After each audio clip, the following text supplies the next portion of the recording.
the camera. But what for? I know why, because I've got to move this. In my opinion, that is the coolest rockabilly solo of all time, and I'll tell you why. If you look at rockabilly soloing and you look at jazz and swing, I feel like this solo was at the very forefront of mixing those two things together. It's about as bop, bebop, jazzy as it gets, and it still maintains the rockabilly cool.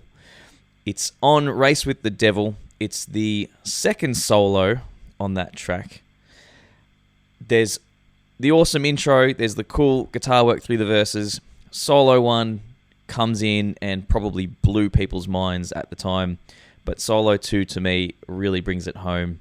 And if you want to see what I think is the edge of rockabilly soloing before we get into jazz and bebop, that's it right there. We've got a genius on our hands. We had a genius on our hands, and that was Cliff Gallup.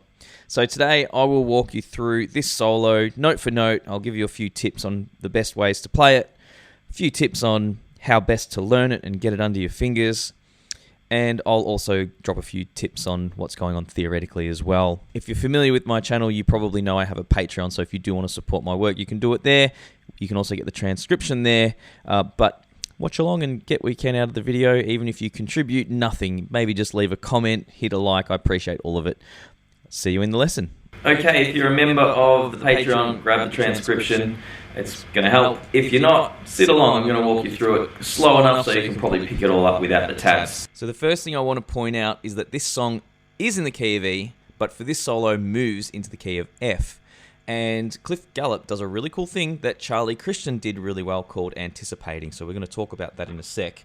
The first two notes of the solo, and on your transcription, which is almost the full song now, we've slowly gotten through it this year, bar 31, okay? 3, 4, 1. And I like to play them as upstrokes because they're off the beat. 1, 2, 3, 4, 1. And that was the 7 and the 5. At that point, the song's still in the key of E. And then we play this lick that, even though we're still playing over the E chord, is moving us into the key of F. Okay, that's a C and a D, which does not work in E, but hang on. When we move to the F, those notes kind of work, and that's why it's called anticipating, because that note C, when it comes in, it's kind of like it's out. It's like it's out of key, but then the key moves into key under it. So it's a really, really cool device that jazz players use and Cliff Gallup uses. Apparently it's very, very cool. Carl Perkins did it as well. But anyway, before we get stuck on that detail, 1, 2, 3, 4, 1. 5 on the third string now. Okay. Let's get that lick. So hopefully you've got the 7 and the 5. 1, 2, 3, 4, 1. And then we've got the 5, 7, and then the 6 on the second string. And that is pretty much the beginning of the solo, really. We've sort of played into it, and that's where it's really in the key of F there. So 1, 2, 3, 4, 1. Okay, so I'm going to play the next lick, and that goes... So I'll play into it. Now we've got this lick.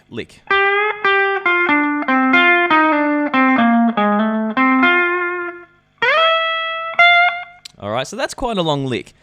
Let's break that down. I'm going to play a note, add a note. We'll do 3 notes, we'll do 4 notes, so we'll just chain it together. So I'm actually going to go from when we do the 5, 7, because I think that's the best way to do it. If I was teaching you here in the room, this is what I'd be getting you to do. So we're going to go... So practice that. 5, 7, 6. Now we're going to move quickly here, but it is a video, so you stop it and go over until you're ready, okay? So end of bar 31, into 32. Then we do this bend on the 8th fret. Okay, so 1, 2, 3, 4, 1. Then we straighten the 8 and play it again, like that. So we get... Okay, after we straighten the 8 and play it again, we're going to go to the 6th fret. So... Okay, now we're going to do it again, but we're going to play the 7th fret on the 3rd string next, like this. Use your 3rd finger, okay? Now we go to the 5, okay? So try that, I'll do it again.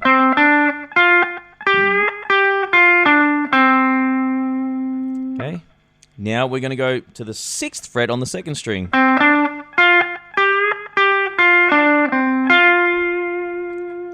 That's it there, okay? So this is all playing around with F major pentatonic. Okay, and it did move to the key of F, so it makes perfect sense. So where did we get up to? We got up to the 6. Now what I do here is I play the 8th fret on the 3rd string and I slide instantly back to the 7. It's tricky.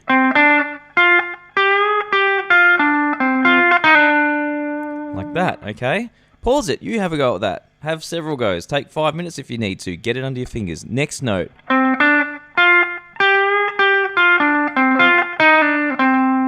The 5 on the 3rd string, okay? The next one.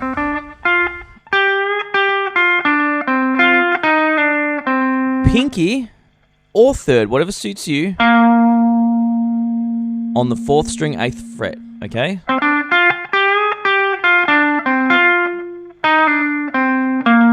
I'm going to go the pinky there. It feels right to me. So I'm going to do that again. I'll do it a little slower.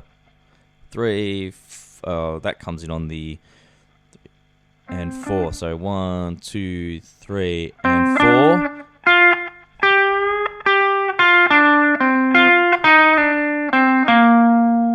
Okay. The next thing we do is the 6th fret on the 4th string. Right there like that. Okay. So that is a G sharp or an A flat. And it's a tension note into the 3rd degree of F, which is the A. Very, very common. You hear it all the time. Okay. It's that kind of thing. How cool is that?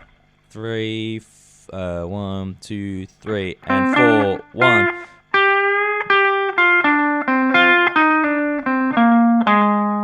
Then go into that 7. Okay. The next bit's kind of really cool. Well, let's just keep building it up. So 1, 2, 3.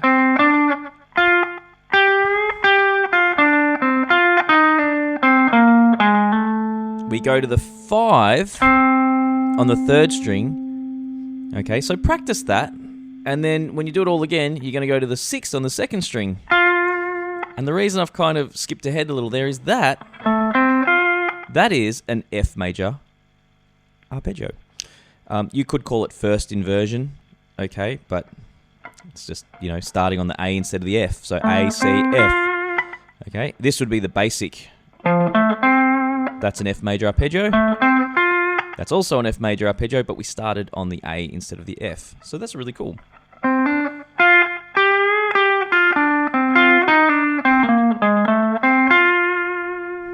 Alright, so spend a bit of time on that and you'll be ready to do this next bit, which now we're heading towards...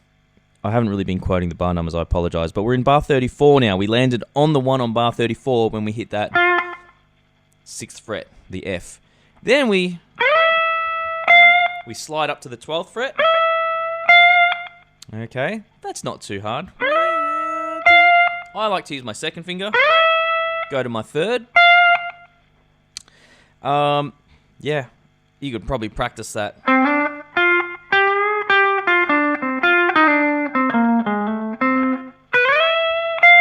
Okay, except don't miss that F. I missed it just then.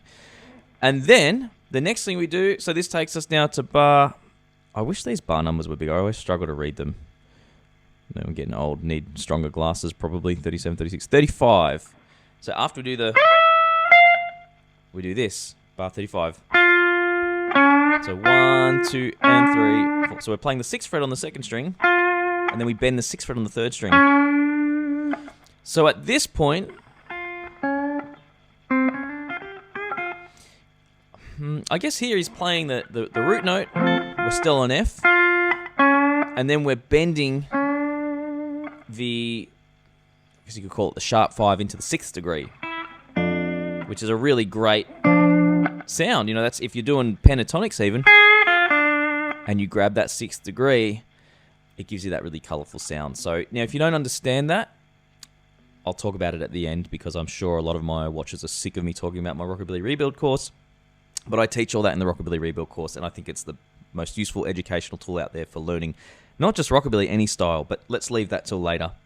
I'll save that spiel until like the last note of the solo, so you're hanging to finish. No, I'm joking. I won't do that.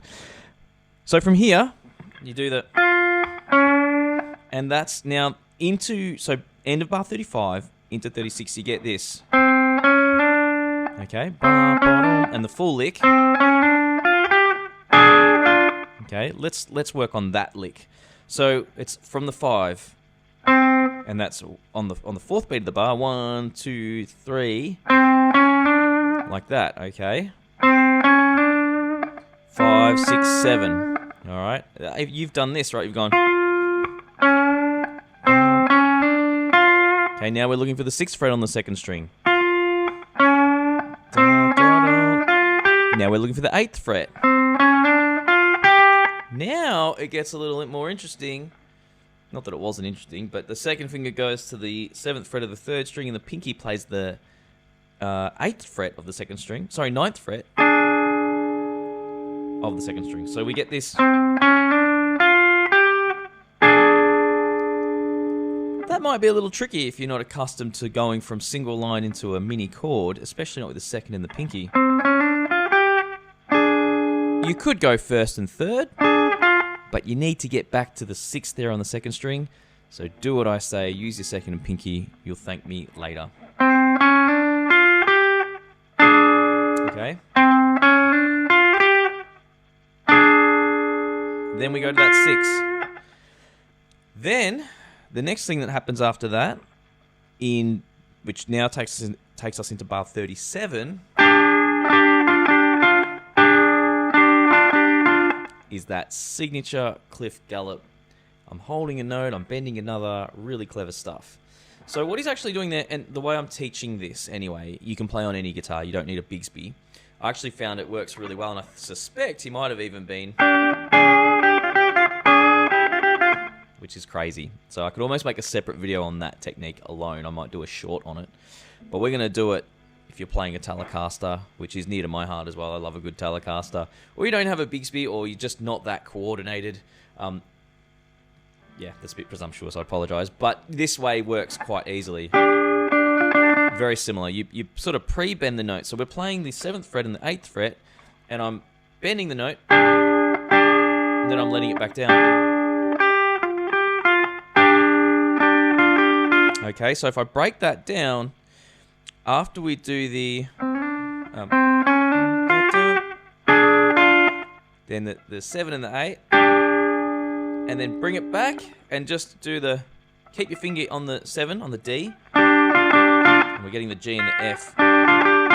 Okay, and this is happening over B flat now. When you hear, that's the D chord now. And you can see inside of a B flat chord, this is all on the B flat chord. Did I say B flat or did I say D? This is the B flat chord here, right? This is a B flat 7. This is a B flat 6. Okay, or a B flat 13 if you're playing it as a dominant 7 down low. But if we're just talking this triad, B flat 7, B flat 6, B flat. If you can analyze what you're playing and figure out what chord it's happening over and place the chord around the lick, you can move those ideas anytime you use that chord. So if I want to play that in F, maybe I want to play it in A. What do you know? That's what was happening earlier in the song. So using those fundamentals to reference where you are is really, really valuable. Anyhow, let's continue. So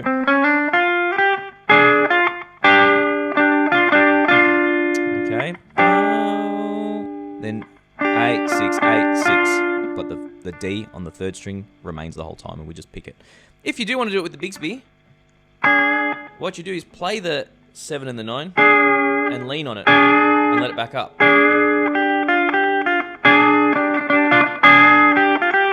Okay, so you just play the 2 notes, bend the Bigsby, and then as you go to the 8, you just let the Bigsby come up.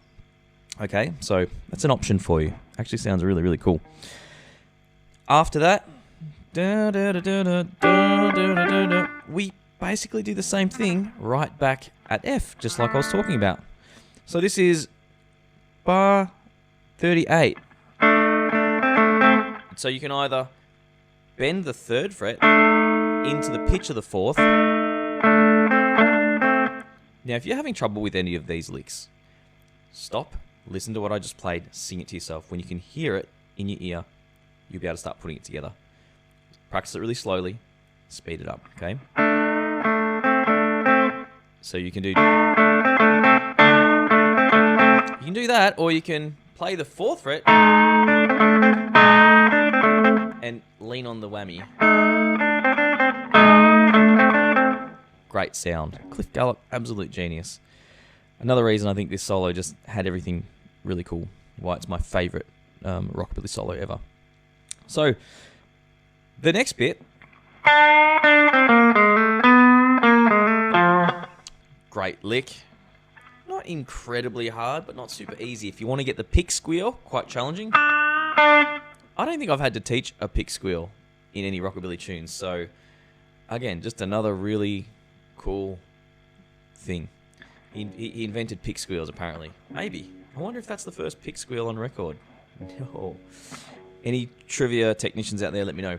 So, this last lick, bar 40, it actually comes into bar 40. 1, 2, 3, 4. Oh, that was a real squeal. Real good pick squeal. To do that, guys, when you pick, folks, I should say, you have to strike the string and then let the flesh of your thumb nick the string without actually damping the string until it doesn't make any sound. So roll your thumb into the string a little, and if it doesn't make enough sound, you've done it. You've put too much thumb into that string. If you just get it right, it'll be sweet. So I always like to calibrate. Do it so it's wrong. Okay, wrong. I'm letting the pick bounce into my thumb, and it's too much. Now I'm just letting my thumb kind of bounce off. Just trying to let it roll and bounce off so it's not killing the string. But you also need to find the sweet spot on your guitar. So for me on the Duo Jet, it's probably about a centimeter, or what's that? What is that? It's like quarter of an inch, half an inch maybe? Quarter of an inch? What's an inch? 2.5 centimeters? I can't remember now. It's probably just under half an inch away from the neck pickup down, and you'll find on a lot of guitars it'll be similar. But play around with it. A bit of Billy Gibbons from ZZ Top. Mucks around with those. So that's what's happening there. If you can't get it, just play the... It's fine. No one's going to crucify you for that, as far as I know. So, okay, we get the 3. Then we go 3, 1. Okay, so... Then 3 on the 3rd string. Then after the 3 on the 3rd string, we go to the 1st fret. Then after the 1st fret, we hammer to the 2nd. Okay. Then we bend the 4th fret. Okay. So this is happening on the C chord. And then that's the B flat chord. What was that? I'm going to have to edit that out. I just did not find the pitch I wanted when I was singing there. You get the idea. So we got... And then onto the B flat chord. Okay. And then after we do that little bend, you actually play the 3rd fret on the 3rd string. So... There it is. And then we go to the 1 on the 3rd string. So... And hammer to the 2. Okay. Then finish on the 3rd fret.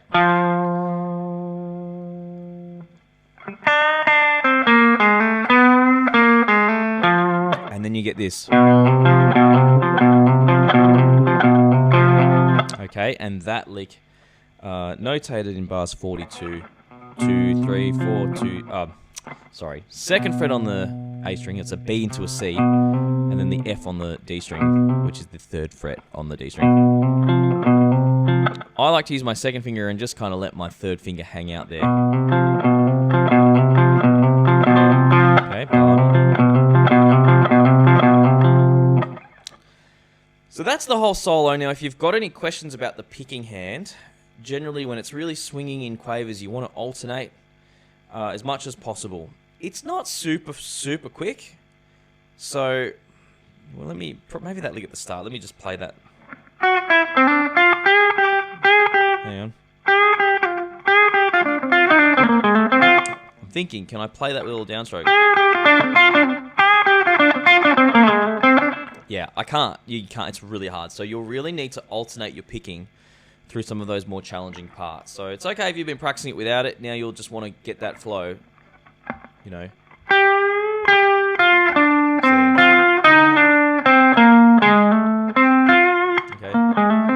And you can also take the liberty to do hammer-ons wherever you need to. I actually hammer on that 8 to the 6 to the 7 there, etc. So you don't have to pick every single note. I actually don't love that sound, especially not in rockabilly, but definitely try and get that alternate picking. So that's pretty much it, folks. And so I mentioned the course earlier. The reason the course is so useful is because I teach you what I mean and what it means when we say first degree, second degree, third degree. I teach you what that's all about. I actually teach you the fundamentals of the major scale. Then I teach you how it applies to rockabilly, which is that if you look at the fundamentals of the major scale, the 7 notes, we often use notes outside of that. The flat third, we use the natural 6, which is part of the major scale, but sometimes we use it in a minor context as well. And you're going, what are you talking about right now? Well, I explain it all in the course. There's 5 modules. I think there was over 2 hours of material, transcriptions with everything. Go check it out. If you just want transcriptions and stuff, go check out the Patreon. There's tons of stuff there. So go get out there.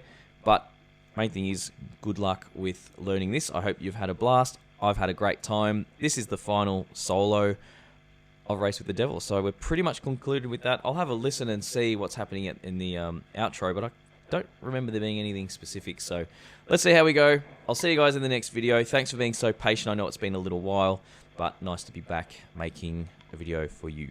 See you later.